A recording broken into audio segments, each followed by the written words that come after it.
En este video hablaremos sobre la importancia del peso molecular de los polímeros, así como también las diferentes formas para calcularlo, algunas definiciones y explicando con diagramas y tablas. Como por ejemplo, ¿sabían que el peso molecular de un polímero es el producto del número medio de unidades por repetición o monómeros que son representados por una n? Lo que comentó mi compañero es bastante importante, pero también hay que recalcar cómo se comportan los polímeros al reaccionar, ya que las reacciones de polimerización, tanto sintéticos como naturales, producen polímeros con pesos moleculares heterogéneos. Así es. Un tema interesante serán las curvas bimodales, como por ejemplo, estas curvas muestran un ejemplo en una hoja de una curva bimodal. Son a menudo características de polimerización que se producen siguiendo dos caminos o en dos ambientes distintos. El peso molecular es una parte fundamental de los polímeros, pero hay otra parte que es la viscosidad. Bueno, esta actúa a la par con el peso molecular, ya que la viscosidad del producto fundido es normalmente proporcional al peso molecular medio. Bueno chicos, aunque ya sabemos que los polímeros son macromoléculas. Bueno, ¿qué quiere decir macromoléculas? Esto quiere decir que tienen un peso molecular elevado. Pero existen casos como los oligómeros y otros polímeros de bajo peso molecular que no son utilizados para la aplicación en lo que se buscan de gran resistencia, porque lo que nosotros buscamos en polímeros son que su estructura molecular sea demasiado resistente y sea demasiado estable.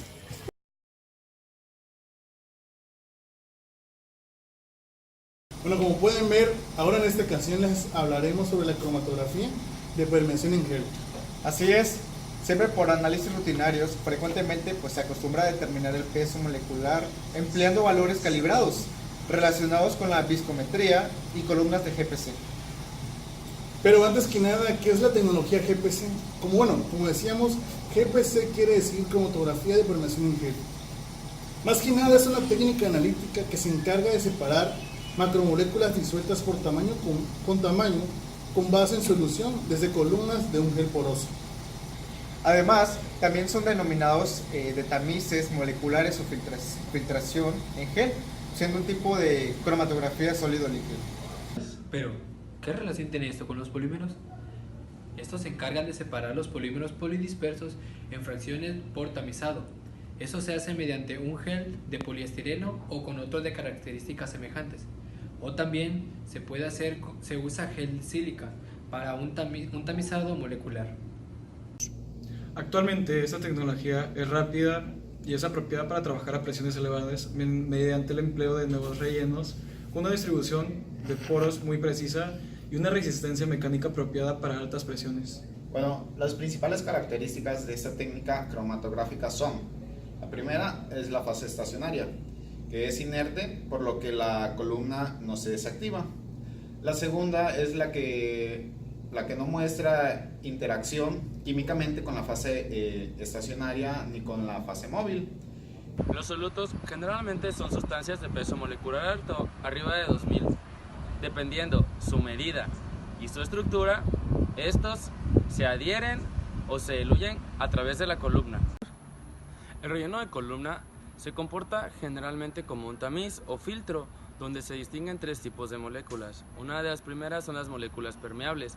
Son moléculas pequeñas que entran al interior del relleno poroso, pasan lentamente y quedan retenidas en el proceso. Otro tipo de moléculas que existen en el relleno de columna son las moléculas fraccionables. Estas moléculas son moléculas intermedias en las cuales entran de manera parcial en el relleno poroso. Otras son las moléculas excluidas, moléculas de medida superior al poro del relleno que no entran en el relleno y pasan rápidamente por él.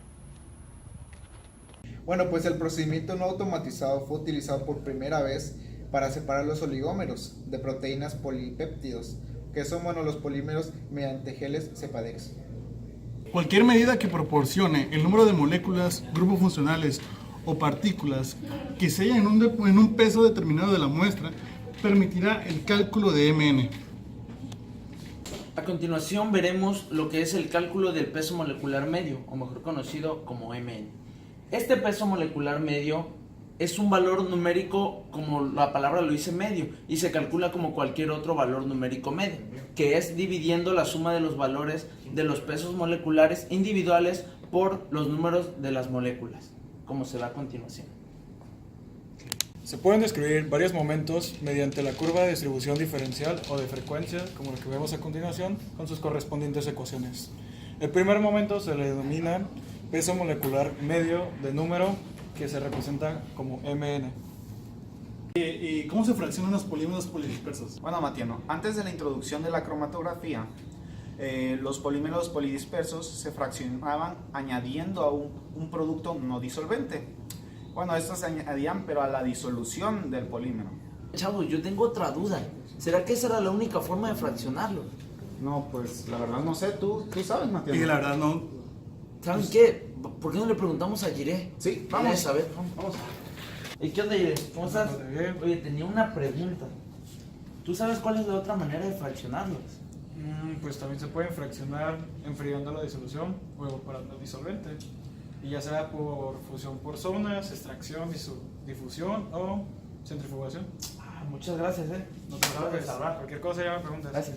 ¿Y tú sabes cuál es el método que nos conviene más utilizar?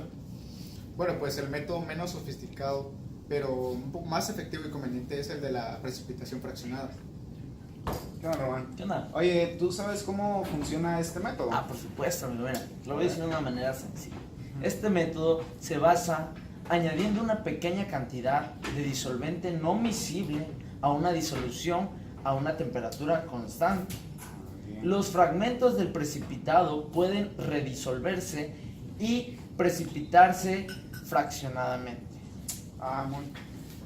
Bueno, las propiedades de la masa que se asocian con grandes deformaciones, tales como lo son la viscosidad y la tenacidad, se hallan particularmente afectados por el uso del MW.